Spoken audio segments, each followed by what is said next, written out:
தமிழ்நாடு காவல்துறையில வந்து ஜெயலலிதா எல்லாம் இருக்கும்போது காவல்துறைக்கு முழு சுதந்திரம் கொடுத்தாங்க. நல்ல அதிகாரிகளை போட்டுட்டு தான் அவங்க கையில கொடுத்துருவாங்க. அந்த மாதிரி அதிகாரிகள் சொல்றதை கேட்டு செயல்பட்டவர் ஜெயலலிதா.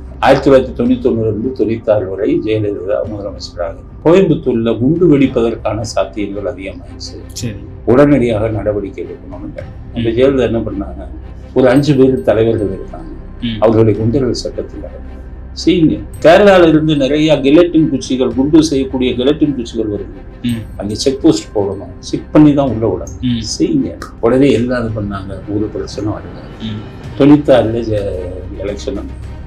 கருணாநிதி சொன்ன முதல் விஷயம், கோயம்புத்தூருக்கும் கேரளாவுக்கும் இடைப்பட்ட பாதையில் போட்ட அத்தனை செக் போஸ்டை நீக்குவேன். எதுக்காக போட்டாங்கன்னே கருணாநிதிக்கு தெரியாது. இந்திய எதிர்ப்பு போராட்டத்தில் எதிர்கட்சியா இருக்கும்போது அண்ணாதுரையை கைது பண்றாங்க. அப்ப அண்ணாதுரை ஜெயிலுக்கு போகும்போது ஐஜி பார்த்துட்டு தோல்ல துண்டு போட்டுருக்காரு, லத்தி கம்பை வச்சு துண்டை தூக்கிட்டாரு. சாரி மிஸ்டர் அண்ணாதுரை, நீங்க you are not suppose to wear this when you go to the jail. Annadurai MA படிச்சாரு. ஓகே சாரி சார் அப்படின்ட்டு குதின்னு குதிக்கிறாரு கருணாநிதி. இவனை விடக்கூடாது, அதை படக்கூடாது. அண்ணாதுரை பேசாம அவனை விடக்கூடாது. 2 வருஷத்துல ஆட்சி வந்துருச்சு. தலைவா யாரு அண்ணாதுரை, அண்ணா எனக்கு வந்து போலீஸ் மந்திரி கொடுங்க, அந்த ஐஜியை விடக்கூடாது. எவ்வளவு கீழ்த்தரமான ஊத்திப்பாரு. அப்ப காவல்துறை ஏங்க கெடுது? யாரால கெடுது? நான் டிஎம்கே தாக்கல, நடந்த உண்மையை சொல்றேன், நீங்களே புரிஞ்சுக்கங்க. 2006 மாம்பழம் போலீஸ் ஸ்டேஷன் 15 லட்சம் இன்ஸ்பெக்டர், ஏசி 20 லட்சம் அப்படின்னு அவங்க வீட்டுல குடும்பத்துல பணத்தை வாங்கிட்டு போஸ்டிங் போட்டாங்களா இல்லையான்னு கேளுங்க. என்கவுண்டர் வந்து அவசியம். ரேரஸ்ட் ஆஃப் ரேர் கேஸ்ல என்கவுண்டர் பண்றது தப்பு. தமிழ்நாட்டில் யாருக்குமே சேஃப்டி கிடையாது. உங்க எதிரி பணக்காரனா இருந்தா உங்க உயிருக்கு ஆபத்து. கூலிப்படைக்கு 5 லட்சம் கொடுத்தா வந்து கொலை பண்ணிட்டு, அப்ப அந்த கூலிப்படையை போட்டு போலீஸை கைது பண்றான். உள்ள போட்ட உடனே பெரிய லாயர் வந்து அவன்கிட்ட 5 லட்சம் ரூபா வாங்கிட்டு அவனை பெயில் எடுத்துட்டான். அவனுக்கு பயந்து. அப்ப இதுல இருந்து என்ன தெரியுதுன்னு கேட்டீங்கன்னா, நம்ம கூலிப்படைகளுக்கு உரிய தண்டனைங்கிறது ஜெயிலுக்கு அனுப்ப முடியாது. புரியுது. அப்ப என்ன பண்ணுவான், அவங்களை பயமுறுத்துறதுக்கா 2 பேரும் என்கவுண்டர் போட்டா கூலிப்படையெல்லாம் ஓடிடும். தமிழ்நாட்டுடைய காவல்துறை வந்து நிர்வாக ரீதியா நிறைய சீர்கேடுகளை சந்திச்சிருக்குன்னு சொல்லிட்டு ஒட்டுமொத்த அரசியல் தலைவர்களும் எதிர்கட்சி வரிசையில் இருக்கிறவங்க எல்லாம் வந்து கடுமையா சாட்டுறாங்க. நீங்க பார்த்திருப்பீங்க. அப்படி என்ன தமிழ்நாடு காவல்துறை வந்து நிர்வாக ரீதியான சீர்கேடுகளை செஞ்சுட்டு இருக்காங்கன்னு நீங்க நினைக்கிறீங்க? தமிழ்நாடு காவல்துறையில வந்து ஜெயலலிதா எல்லாம் இருக்கும்போது காவல்துறைக்கு முழு சுதந்திரம் கொடுத்தாங்க. அவங்க தலையிடவே மாட்டாங்க. நல்ல அதிகாரிகளை போட்டுட்டு தான் அவங்க கையில கொடுத்துருவோம். கட்சிக்காரன் எவனாச்சும் தலையிட்டா மந்திரி கூட போன் பண்ணக்கூடாது கமிஷனருக்கு. அந்த மாதிரி அதிகாரிகள் சொல்றதை கேட்டு செயல்பட்டவர் ஜெயலலிதா. அப்ப காவல்துறைக்கு முழு சுதந்திரம். புரியுது.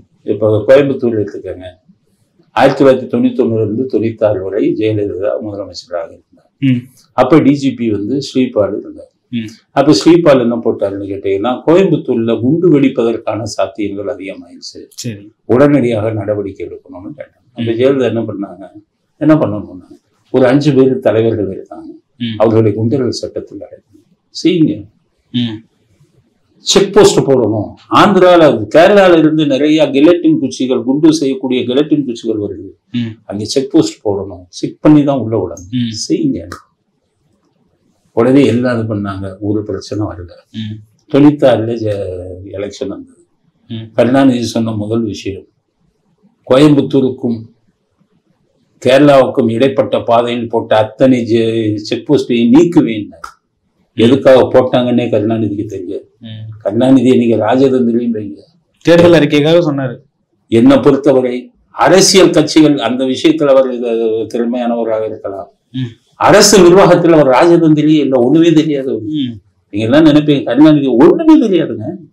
96 எதுக்கு கெலட்டின் குச்சி உள்ள ஸ்மகிள் ஆகுது, குண்டு வெடிக்குங்கிறதுக்காக செக் போஸ்ட் போடுறான். அதை அரசியலாக்கிட்டு நான் வந்தா நீக்குவேன்னு சொல்லலாமா?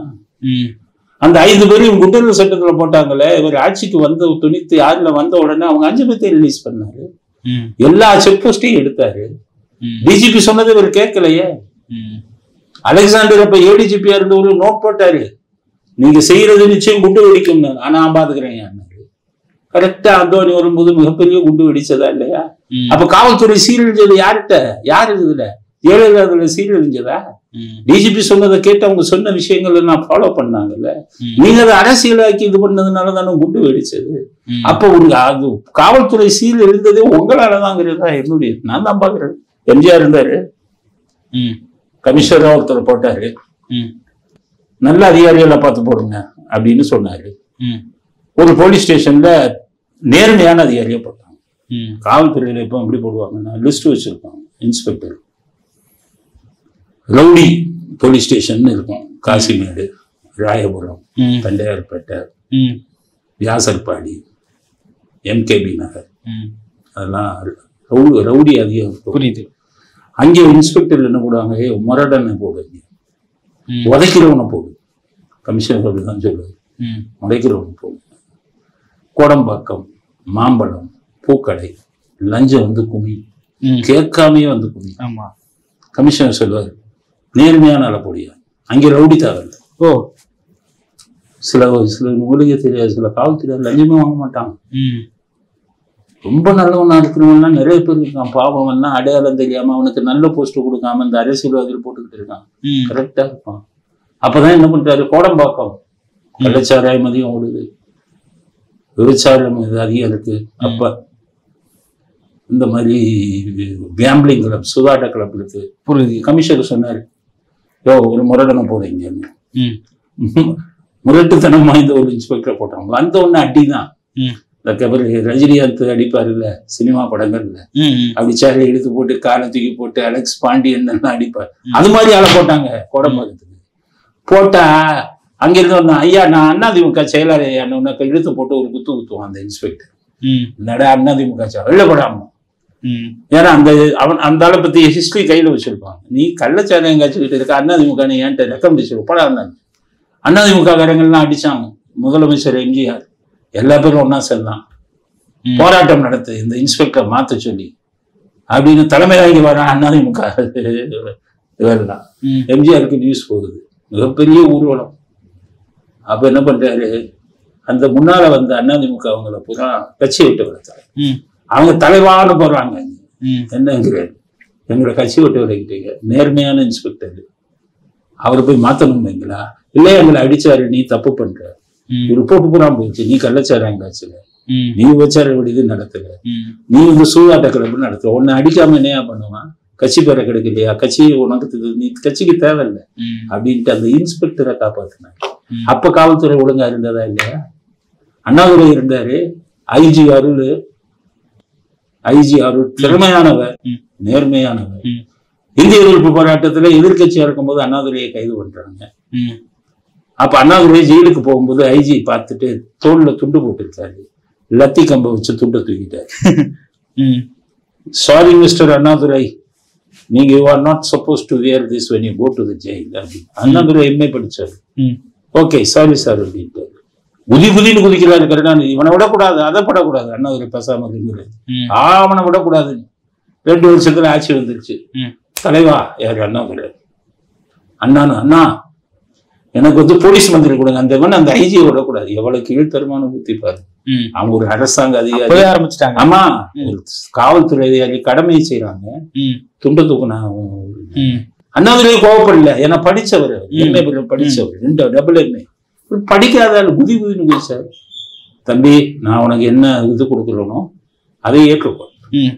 சம்பாதிக்கிறதா பார்த்து கொடுத்தாரு பொதுப்பணித்துறைய கருணாநிதிக்கு. எப்படி பாருங்க அண்ணாதுரை, கொஞ்சம் சம்பாதிக்கிறத விட்டா வேற எதாவது கத்த மாட்டான்னா அப்புறம் போலீஸ் துறை விட்டா போலீஸ் துறை அவரே வைத்துக் கொண்டார். அண்ணா போஸ்ட் போடணும். அப்ப டிஜிபி இல்ல, ஐஜி, ஒரே ஐஜி தான் தமிழ்நாட்டுக்கு. யாரை போடுவது அப்படின்னு வருது ஃபைலு. தன்னை துண்ட லத்திக்கம்புல தூக்குன அந்த அதிகாரியை போட்டார். ஏன்னா அவர் திறமையானவர், நேர்மையானவர். புரியுது. அப்ப காவல்துறை ஏங்க கெடுது? யாரால கெடுது? நான் டிஎம்கே தாக்கல, நடந்த உண்மையை சொல்றேன், நீங்களே புரிஞ்சுக்கங்க. திமுக காரனே கோவிக்காத, இதெல்லாம் கேளு. நான் அதுல குறைச்சும் சொல்றேன்னா அதுதாங்க தலைவன். அதை விட்டுட்டு 2006 மாம்பழம் போலீஸ் ஸ்டேஷன் 15 லட்சம் இன்ஸ்பெக்டர், ஏசி 20 லட்சம் அப்படின்னு அவங்க வீட்டுல குடும்பத்துல பணத்தை வாங்கிட்டு போஸ்டிங் போட்டாங்களா இல்லையான்னு கேளுங்க. அவங்க குடும்பத்துலதான் நிர்ணயிப்பாங்க இன்ஸ்பெக்டர் போஸ்டிங். இப்படியெல்லாம் இருந்தது. அப்ப காவல்துறை சீரழிச்சது யாரால முடிவு பண்ணுங்க. ஜெயலலிதா மேல 1008 ஊழல் குற்றச்சாட்டு சொல்லுவான். ஆனா அந்த ஊழல் குற்றச்சாட்டுலயே தமிழ்நாட்டு மக்களை ஏமாத்தினவன் நிறைய இருக்கான் திமுக. ஆனா எல்லாம் என்ன நினைச்சுக்கிட்டு இருக்காங்க, திமுக காரன் சொன்னதான் நம்பிக்கிட்டு இருக்காங்க.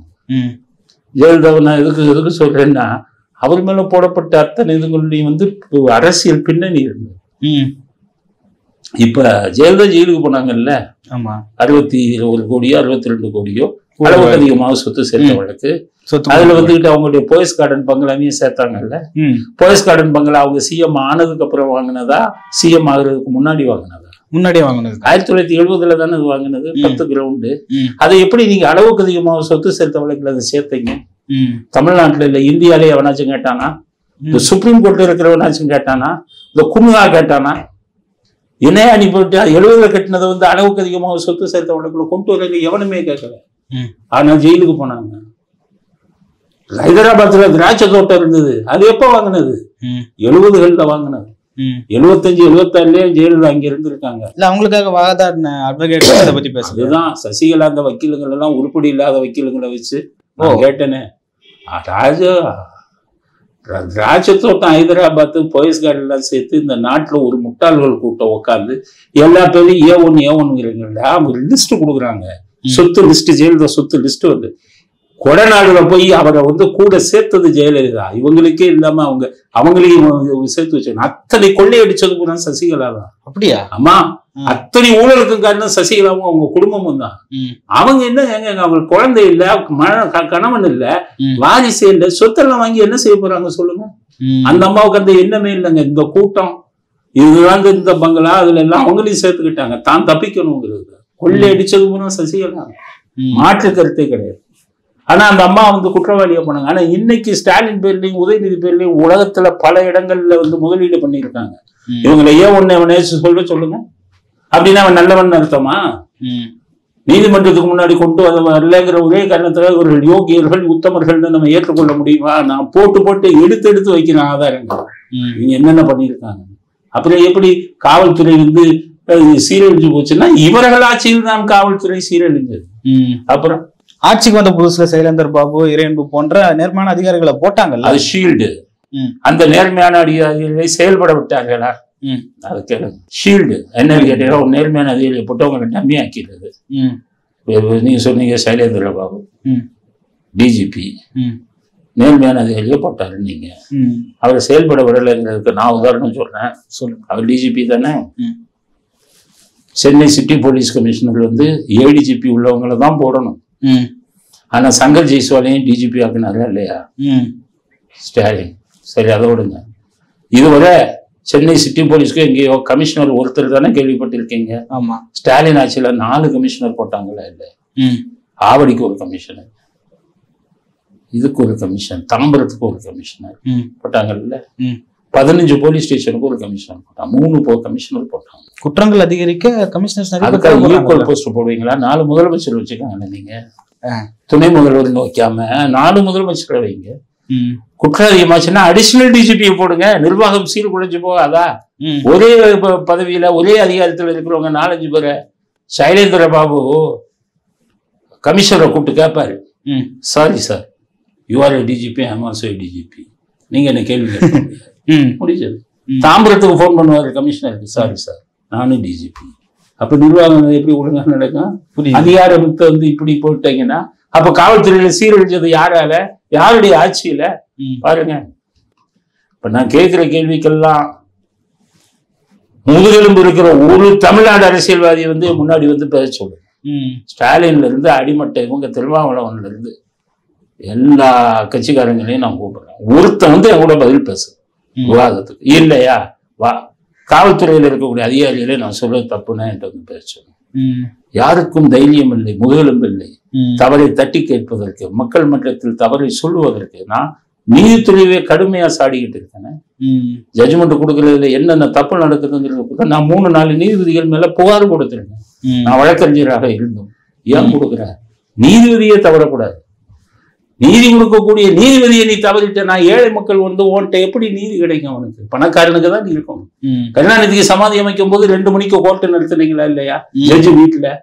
இதே குப்பனுக்கும் சுப்பனுக்கும் நீங்க 1 மணிக்கு, அவன் வழக்குக்கு 1 மணி நேரம் கேஸ் நடத்துவீங்களா? 15 வருடம் 20 வருடம் ஒரு வழக்கை நடத்திக்கிட்டு சாப்பாடை வீட்டுல இருந்து கொண்டாந்து ஹைகோர்ட் வராண்டால உட்காந்து மதிய நேரம் சாப்பிடுற ஏழைகளை நீங்க பார்த்திருக்கீங்களா? நான் பார்த்திருக்கேன். அதனால எனக்கு இருந்தது, என்னடா இது, கருணாநிதிக்காக 2 மணிக்கு சம்மந்தம் இது வைக்கிறான். ஓபிஎஸ் சிபிஎஸ் பொதுக்குழு விஷயத்துல பிரச்சனைனா 2 மணிக்கு வைக்கிறான். நான் பேசினதுக்கு அப்புறம் தலைமை நீதிபதி இனிமேல் இரவு நேரங்களில் நீதிமன்றம் நடக்கக்கூடாதுன்னு ஆர்டரை போட்டார். கேளுங்க. அப்ப இந்த தவறை நீங்க சுட்டி காட்டினா தானே அதுக்கு தீர்வு கிடைக்கும். அதனாலதான் நீதித்துறையும் நான் சாடிடுவேன், காவல்துறையும் நான் சாடுறேன், அரசியல்வாதிகளையும் சாடுறேன். ஏன்னா இந்த 3 துறைகளும் நாட்டில் ஒழுங்காக இருந்தால்தான் ஒரு நாடு சுபிட்சமாக இருக்கும், மக்கள் சுபிட்சமாக இருப்பார்கள். 3 துறையும் தவறு செஞ்சுக்கிட்டு இருக்கு பல இதுல அப்படிங்கிறது நான் என்னுடைய, அதுக்காகத்தான் இதுல சுட்டி காட்டணும், மக்கள் திரும்பட்டும். டிஜிபி சைலேந்தர் பாபு அவர்கள் வந்து கள்ளக்குறிச்சி இஷ்யூல வந்து அவர் முடிவெடுக்க முடியாம திணறி நின்னதை நம்ம பார்த்தோம். அதே போல கள்ளசாராய இஷ்யூலையும் அங்கிருந்த எஸ்பி வந்து முடிவெடுக்க முடியாம இருந்து பிறகு ஒரு அறிவிப்பு வெளியிக்கிறாரு. அந்த அறிவிப்பை நம்பி திரும்ப போய் கள்ளச்சாராயம் குடிச்சு செத்து போன விவகாரம்லாம் உங்களுக்கு தெரியும். தொடர்ந்து வந்து ஏன் அப்படி நடக்குது? உண்மையிலே உங்களை செயல்பட விடலையா? ஆமா, அதுல நீங்க கள்ளச்சாராயம் காய்ச்சலானா அதுல ஈடுபட்டது யாரு? எல்லாம் திமுக காரங்க, ஏவா வேளாளுங்க தான் அதுல ஃபுல்லா ஈடுபட்டது. எஸ்பி ஒழுங்கான ரிப்போர்ட்டை கொடுத்தா என்ன ஆகும்? ஏவா வேலுவும் ஏவா ஆளுவேலுங்க தான் காட்டணும்னு ரிப்போர்ட்டை கொடுப்பாரு. யாரை பாதிக்கும்? இவங்களை தானே பாதிக்கும். அதனாலதான் அவங்க எந்த விஷயத்தையும் அரசியல் தொடர்பு இருந்தாலே அது வெளியில வராது அப்படின்னு தான் இப்ப சிபிஐக்கு போகுது. அப்படின்னா என்ன அர்த்தம்? மனசாட்சி வேணாமா? உன் கட்சிக்காரில் இருந்து தூக்கி போடவுன்னு ஏன்டா கள்ளச்சாராயம் காய்ச்சல் இத்தனை பேர் செத்துட்டானே, நீங்க கட்சிக்காரன் சொல்றது எனக்கு கேவலம். மனசாட்சி உள்ள முதலமைச்சர் நான் பேச, உங்களுக்கு பேச தைரியம் இருக்கா? முதலும் இருக்கா? நீங்க என்ன பேசுறது சம்பந்தம் இல்லாம பேசுறீங்க. சுதந்திரம் அடைஞ்சது எப்பன்னா ஜனவரி அப்படிங்கிறீங்க. 5000த்துல 2500 போச்சுன்னா 1500 ஒரு முதலமைச்சர். ஒருத்தர் வீட்டுக்கு போறாரு, இது யாருன்னு கேட்கிறாரு, முதலமைச்சர் மனைவிங்கிறாங்க. உங்களுக்கு கல்யாணம் ஆயிடுச்சான்னு கேட்கிறாரு. இப்ப வந்த வீடியோ பாத்துருக்கீங்களா? கேட்டாரு. அப்ப என்ன அர்த்தம்? ஒரு முதலமைச்சர் நீங்க இந்த ஸ்டாண்டர்ட்ல இருக்கும்போது துறை சார்ந்த அதிகாரிகளை மேய்க்கிற அளவுக்கு உங்களுக்கு நாலேஜ் வேணுமே. ஆனா சில பேர் சொல்றாங்க ஸ்டாலினோட கட்டுப்பாட்டுல காவல்துறை இருக்கு, அதனாலதான் டிஜிபியை 3 நாளா போய் கமிஷனரை 3 நாளா போடுறோம். 3 நாளா போட்டது மாதிரி முட்டாள்தனம் இல்லைங்க. ஒரே பதவியில ஒரு போடவே கூடாதுங்க. கட்டுப்பாட்டுல இருக்கணும்னு சொல்லிட்டு ஒரு ஆளை கட்டுப்படுத்தணும். அதுதான் எம்ஜிஆர் என்ன பண்ணாரு. ஃபர்ஸ்ட் ஆட்சிக்கு வந்த உடனே அவருக்கு ஒண்ணுமே தெரியாது, அரசியல் சினிமால இருந்துட்டு டைரக்டா வந்துட்டாரு, நிர்வாகம் தெரியாது. உடனே என்ன பண்ணாரு, வந்த உடனே ஐயா 3 பேரை போடணும்னு நாங்க முதல்ல காவல்துறைக்கு டிஜிபியை போடணும், இவங்களுக்கு சீஃப் செக்ரட்டரியை போடணும், அவங்கள முதல்ல போடணும். சரி டிஜிபியா அந்த இவங்கள்ட்ட சீஃப் செக்ரட்டரியை கேட்டாரு, எப்ப நேர்மையான ஆள் யாருன்னு கொடுங்க, நல்லவனா இருக்கணும், நேர்மையானவனா இருக்கணும் கொடு. அவங்க இதெல்லாம் எடுத்துட்டு என்ன பண்ணாங்க, லட்சுமி நாராயணன் ஒருத்தர் சார், நேர்மையானவர், எதுவும் மனசாட்சிக்கு இல்லாம செய்யப்பட்டார், அவர் டிஜிபியா போடுவாங்க. அவர் வீட்டுல உட்காந்துருக்காரு. அவரை டம்மி போஸ்ட்ல எப்பவுமே டம்மி போஸ்ட் தான் போடுவாங்க, ஏன்னா நேர்மையான. அப்ப போன் அவருக்கு வருது, ஐயா உங்களை டிஜிபியா? ஐயோ நல்லா பாரியா, என்ன டிஜிபியா போட போறான்? இல்லையா போட்டாச்சு, அனௌன்ஸ்மெண்ட் வருதுன்னா. அப்ப அவரே வீடு இதெல்லாம் கேட்கிறாரு, நியூஸ ஆமா போட்டாங்கன்னு யூனிஃபார்மை போட்டு எம்ஜிஆர்ட்ட போகும்போது, என்ன நீங்க என்னையும் போட்டு டிஜிபி அப்படின்னே போய் பேசுறேன். ஏன் உங்களை போட்டதுல என்ன தப்பு? நான் நேர்மையானவன், நான் நீங்க சொன்னா கூட நான் கேட்க மாட்டேன், நான் சொன்னா கேட்க வேணாம், நியாயமானதை செய்வீங்கல்ல, உங்களை பத்தி கேள்விப்பட்டேன் அதான் போட்டேன். அப்ப நாங்க கரெக்டா என்னுடைய பணியை செய்யலன்ட்டு அவர் போட்டது எதுக்காக போட்டாரு, அவர் நேர்மையானவள்னு தான் போட்டாரு. நேர்மையானவள் போட்டோன்னா அவர் கிளம்பும்போது கொஞ்சம் இருங்கன்ட்டாரு. உங்களுக்கு கீழே உள்ள அதிகாரி யாருங்க? கமிஷனர். அது ஒரு நல்ல அதிகாரியா நீங்களே சொல்லுங்க. அவர் இவர் போடுங்க கரெக்டான அவர் போட்டார். கமிஷனரை கூப்பிட்டாரு, உங்களுக்கு கீழே அதிகாரிகள், துணை கமிஷனர், அடிஷனல், இதெல்லாம் யாரு உங்களுக்கு வேணும்னு சொல்லுங்க, திறமையானவங்க. அவர் சொன்னாரு அப்படி போட்டார். இப்படிதான் போட்டாங்க. இதுதான் ஆச்சு ஸ்டாலின். இப்ப ஸ்டாலின் எப்படி போடுறாரு, உதயநிதி இருந்தாப்பா அந்த இவனை மாத்தணும்ப்பா, ரைட்டு ஒன்னும் ஃபைல புட்ட போடுங்க போட்டு, அவ்வளவுதான். ரெக்கமெண்டேஷன்ல ஓடுறதெல்லாம் உங்க ஆட்சியில தானே. வயிறு சொல்றேன், கோபாலபுரத்தில் இருக்கக்கூடிய அவருக்கு குடும்பத்தை சார்ந்த ஒவ்வொருவரும் தான் காவல்துறை அதிகாரிகளாக யார் இருக்க வேண்டும்ங்கிறத நிர்ணயிச்சாங்க. அந்த இது மற்ற இதுல இல்லை, ஜெயலலிதா இதுலயும் இல்லை. புரியுது புரியுது. இவங்க இதுலதான் அப்படி. இன்றைக்கு யாரு அவங்களுக்கு உதயநிதிக்கு வந்து ஜால்ரா போடுறவங்கள தான் பெரிய பதவி இல்லை மக்கள். இதெல்லாம் கண்ணால் பார்த்தது. நான் சிறையில வந்து சித்திரவதைகள் அதிகமாயிடுச்சு, கொடுமைகள் அதிகமாயிடுச்சுன்னு சொல்லிட்டு சொல்றாங்க. உதாரணமா வந்து பல்வீர் சிங் வந்து உங்களுக்கு தெரியும், ஒருத்தருடைய பல்ல புடுங்கி விசாரிச்சதெல்லாம் நம்ம பார்த்திருப்போம். அந்த மாதிரி சிறை வேற, காவல்துறை இது வேற. காவல்துறை சிறைத்துறைங்கிறது தனி. சிறை அதிகாரிகள் காவல்துறையில வரமாட்டாங்க, ஜெயில் டிபார்ட்மெண்ட் தனி. இவர் வந்து விசாரணை பல்வீர் சிங் வந்து காவல்துறையில இருந்தவர். அப்படிதான். அவர் வந்து காவல்துறை சித்திரவதைகள், காவல்துறை வெள்ளக்காரங்காலத்துல இருந்து அந்த சுதந்திரம் கேட்டாங்க, அவனை புனா உதைச்சு போலீஸ் அந்த பிரிட்டிஷ்காரன் பழக்கி விட்டு போயிட்டான். அந்த பிரிட்டிஷ் பாணியிலேயே இன்னைக்கு வர போயிட்டு இருக்கான். இப்ப நான் அடிக்க கூடாதுன்னு சொன்னா அவங்களுக்கு புரிய. இப்ப போலீஸ் ஸ்டேஷன்ல மாடர்னைசேஷன், நவீனப்படுத்தலாமா? நவீனப்படுத்துறது என்னன்னு டாப் டு பாட்டம் தெரியாது. நவீனப்படுத்துறதுன்னா என்ன? லத்தி வச்சு அன்னைக்கு அடிச்சல்ல, தலையில தொங்க விட்டல்ல, ஊசி வச்சு குத்து, அதெல்லாம் எப்போ போயிடுச்சு பாருங்க. இப்ப வந்து உண்மையை வரவழைக்கணும்னா தலையில தொங்க விட வேணாம். சைக்கோ அனாலிஸ்ட்னு சொல்லி மெஸ்மரைசிங் தெரிஞ்ச ஆபீசர்ஸ் இருக்கான். இங்கிலாந்துல வந்து அடிக்க மாட்டான், தலையில தொங்க விட மாட்டான், லத்தியில அடிக்க மாட்டான். பிடிச்சிட்டு வந்து அவரை போய் தனி ரூம்ல உட்கார வைப்பான். ஆமா, பார்த்துருக்கோம். ஆமா, இவங்க வந்துகிட்டு இவங்க மெஸ்மரிசம் தெரிஞ்ச அதிகாரிகள், சைக்கோ அனாலிஸ்ட் வந்து அவனை உட்கார வச்சு மெஸ்மரைஸ் பண்ணி அவன்கிட்ட உண்மையை வர வைப்பான். இதுதான் நவீன யுகம்.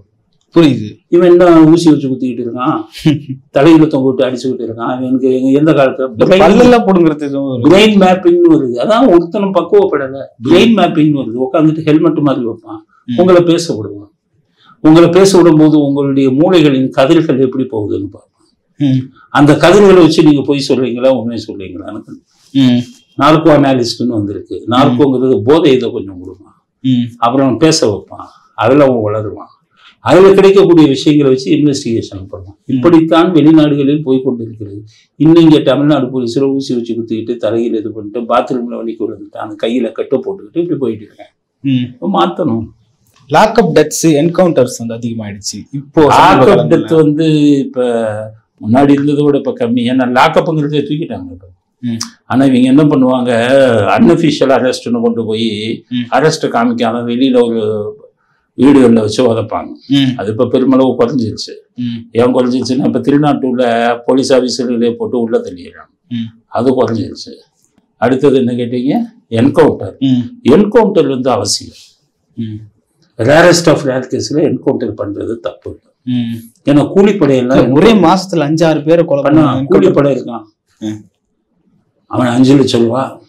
இப்போ இந்த தமிழ்நாட்டுல யாருக்குமே சேஃப்டி கிடையாது. உங்க எதிரி பணக்காரனா இருந்தா உங்க உயிருக்கு ஆபத்து. கூலிப்படைக்கு 5 லட்சம் கொடுத்தா வந்து கொலை பண்ணிட்டு போயிருக்கும். அப்ப இந்த கூலிப்படையை போட்டு போலீஸை கைது பண்றான். உள்ள போட்ட உடனே பெரிய லாயர் வந்து அவன்கிட்ட 5 லட்சம் ரூபா வாங்கிட்டு அவனை பெயில் எடுத்து விட்டுறான். அவனுக்கு பயம் போயிடுது. ரெண்டாவது, அவனுக்கு போய் தண்டனை வாங்கி கொடுக்கலான்னு கோர்ட்டுக்கு போனா சாட்சி சொல்ல எவனுமே வரமாட்டேங்கான் சார், அவன் கொண்டு கொடுப்பான் சார், சாட்சி சொல்ல வரமாட்டான். அப்ப இதுல இருந்து என்ன தெரியுதுன்னு கேட்டீங்கன்னா, நம்ம கூலிப்படைகளுக்கு உரிய தண்டனைங்கிறது ஜெயிலுக்கு அனுப்ப முடியாது. புரியுது. அப்ப என்ன பண்ணுவான், அவங்கள பயமுறுத்துறதுக்கா 2 பேரும் என்கவுண்டர் போட்டா கூலிப்படையெல்லாம் ஓடிடும். தமிழ்நாட்டுல கூலிப்படையெல்லாம் இருக்குன்னு சொல்லுவாங்க. ஆமா, நிறைய இருக்க. அதனால அந்த என்கவுண்டர்ல நம்ம கண்டுக்க கூடாது. காவல்துறை வந்து அது செஞ்சாதான் சமுதாயத்துல ஒரு பாதுகாப்பு இருக்கும். அதனால காவல்துறை செய்யற அத்தனையுமே நம்ம எதிர்க்கக்கூடாது. சில நல்ல விஷயங்கள்.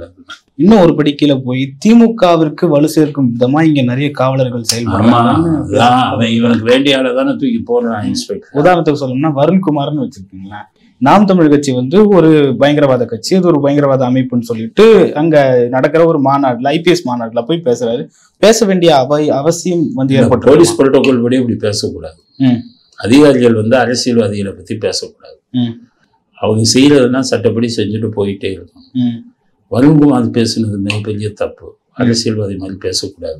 நான் பல பேட்டிகள் அதை கண்டிப்பா. அதை தாண்டி வந்து குறிப்பிட்ட அந்த வார்த்தைகள் வந்து அவங்க வந்து ஒரு சாவனிஸ்ட் அமைப்பு, பொதுவா எதையுமே ஓப்பனா அதிகாரிகள் பேசக்கூடாது. டிஜிபியே அதோட தான் பேசுவாரு. சில விஷயங்கள் காவல்துறையில கடினமான முடிவுகள் எடுப்பாங்க, அதை வெளில சொல்ல மாட்டாங்க. அதுதான் காவல்துறை. காவல்துறை என்பது ஒரு இரும்பு கோட்டை. ஒரு எஸ்பி எல்லாம் போயிட்டு பேசக்கூடாதுங்க. அவங்க மேல எத்தனை பேர் எஸ்பிக்கு மேல ரேஞ்சு டிஐஜி இருக்காங்க, ரேஞ்சு டிஐஜிக்கு மேல ஜோன் ஐஜி இருக்காங்க, ஜோன் ஐஜிக்கு மேல அடிச்ச ஏடிஜிபி லாண்ட் ஆர்டர் இருக்காரு, அவருக்கு மேல ஒரு டிஜிபி இருக்காரு. இதுதான் காவல்துறையோட கட்டமைப்பு. ஒரு எஸ்பிங்கிறது அடிமட்ட ஒரு அதிகாரி. அப்ப நீங்க எல்லாம் வந்துகிட்டு இந்த முடிவுகள் எல்லாம் பப்ளிக்ல பேசக்கூடாது, இதுல பேசக்கூடாது, தனிப்பட்ட காழ்ப்புணர்வுக்காக பேசவே கூடாது. நீங்க பயிற்சியே கொடுக்க கூடாதுங்க, கான்ட்ராக்ட் ரூல்ஸ் படி தப்பு. இன்னொன்னு வந்து அதுல வந்து யங் ஐபிஎஸ்க்கான ஒரு மாநாடுன்னு சொல்றாங்க. இவர் வந்து கிட்டத்தட்ட 10 வருஷமா ஐபிஎஸ்ஸா இருந்திருக்காரு. இவர் எங்கும் கிடையாது, இவர் வேணுமனே வம்படியா அங்க போய் இதை பேசணும்ன்றதுக்காக இன்விடேஷன் வராம போக மாட்டான். இல்ல இவரே தான் நான் வரேன்னு சொல்லிட்டு கேட்டதாவும் இன்விடேஷன் அப்படி முடிவு பண்ண மாட்டான். அவங்க இந்தியா பூரா உள்ள ஐபிஎஸ் ஆபீசருங்கள கூப்பிடுவாங்க. நீங்க கேட்டதுனால எல்லாம் கூப்பிட மாட்டாங்க. அதனால கூப்பிட்டாங்க. நீங்க போய் நாட்டு விஷயத்தை தான் பேசணும். குற்றங்கள் எப்படி அதிகமாயிருக்கு, எந்த வகையில குற்றவாளிகள் செயல்படுறாங்க, என்னென்ன கட்டமைப்புகளை நம்ம உருவாக்கணும், இந்த மாதிரி விஷயத்தை தான் பேசணும். அடிப்படையில வந்து வருண்குமார் அவர்கள் வந்து ஒரு சரியான காவல்துறை நபரா இருந்திருக்காரா இல்ல இருக்கிறாரா? இப்போ இல்ல அவர் கீழ்மட்டத்தில் இருந்த போது அவருடைய செயல்பாடு நான் கேள்விப்பட்டதில்லை. இருந்தாலும் இப்போ அவருடைய செயல்பாடு வந்து ஒரு காவல்துறை அதிகாரியோட டிசிப்ளின் அவர்கிட்ட இல்லை.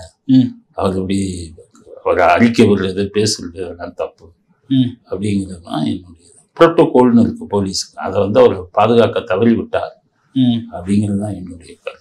இவர் சவுக்கு சங்கர், அதுக்கப்புறமா சாட்டை துரைமுருகன் போன்றவரை கைது பண்ணியிருக்காங்க. கைது பண்ணி அவங்களுடைய செல்போன்களை பறிமுதல் பண்ணியிருக்காங்க. பறிமுதல் பண்ணி அதுல இருக்கக்கூடிய ஆடியோ வீடியோக்களை எடுத்திருக்காங்க. இதுக்கு வந்து காவல்துறைக்கு ஏதாவது இருக்குங்க? அதுக்கு அதிகாரம். இப்போ உங்களே இது பண்றாங்கன்னா உங்ககிட்ட இருக்கிற போன்ல வந்து ஏதாச்சும் விசாரணைக்கு தேவையான ஆதாரங்கள் அதுல இருக்கான்னு பார்க்கணும்.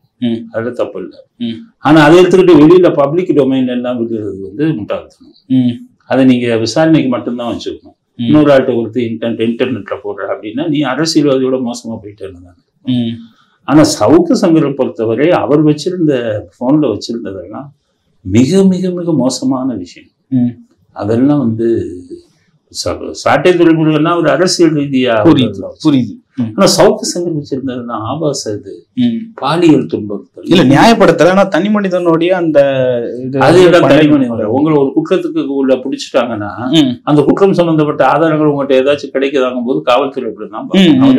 சவுக்கு சங்கர் வழக்க இப்ப நீங்க எப்படி பாக்குறீங்க? ஆமா, சவுக்கு சங்கர்கிட்ட வந்து அவர் நல்ல அரசாங்கத்தை வந்து சமூக இதுங்கள் எல்லாம் குறைபாடுகளை தெரிவிக்கிறாருன்னு பார்த்தா, சமூக குறைபாடுகளை தெரிவிக்கிறதுல பாதிக்கப்பட்டவர்கள் எல்லாம் பணம் கொடுத்தா வாங்கலாமா? வாங்கலாமா? ஆதாரங்கள்லாம் கிடைச்சது. எல்லாத்தையும் பணம் வாங்கியிருக்காரு. 72 மணி நேரம் ஸ்டேட்மெண்ட் கொடுத்துருக்காரு. யார் யார் உனக்கு பணம் கொடுத்தா, யார் யார் இது பண்ணா எல்லாத்தையும் சொல்லியிருக்காரு.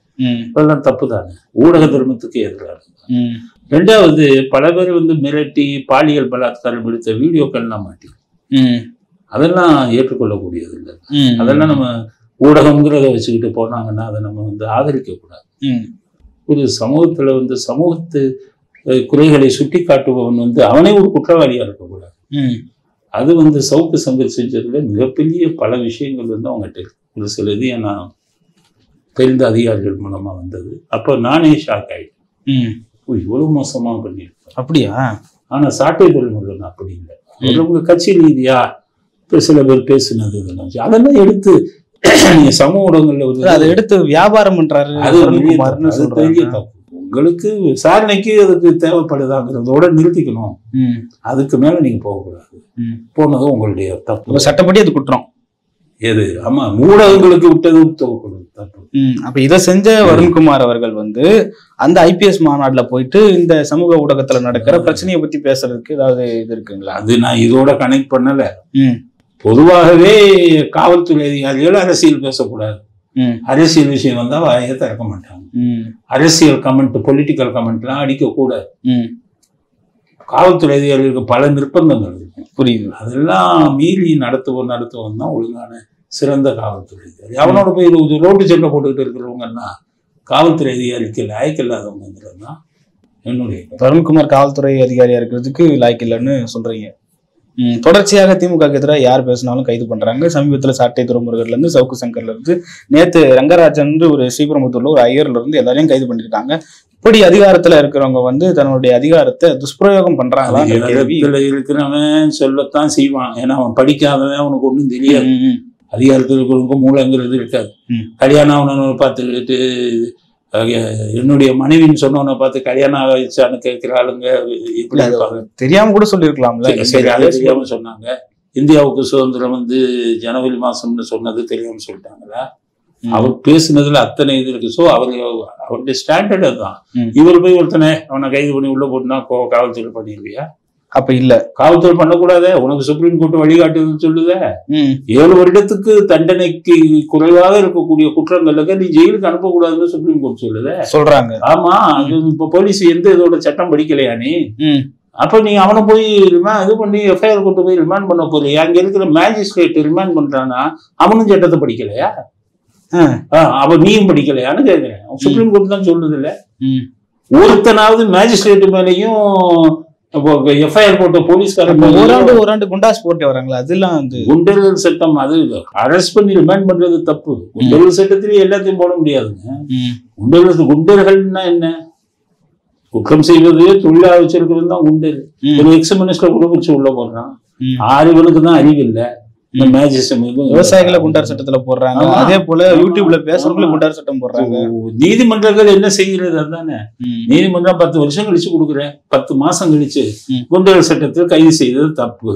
அப்ப 10 மாசமா அவன் உள்ள இருந்தானே, அவனுக்கு என்ன நீதி? யாராச்சும் கேட்கிறாங்களா? நீதித்துறையே அப்போ அந்த நிலையில தான் சொல்லுவாங்க. எல்லா துறையும் தவறான பாதையில போயிட்டு. இதுக்கு காரணம் அடிமட்ட அரசியல்வாதி. இவனை சரி பண்ணுனா எல்லா துறையும் ஒழுங்கா இருக்கும் அப்படிங்கிறதுனாலதான் இந்த அரசியல்வாதிகளுக்கு எதிராக நான் பேசிக்கிட்டு இருக்கேன்.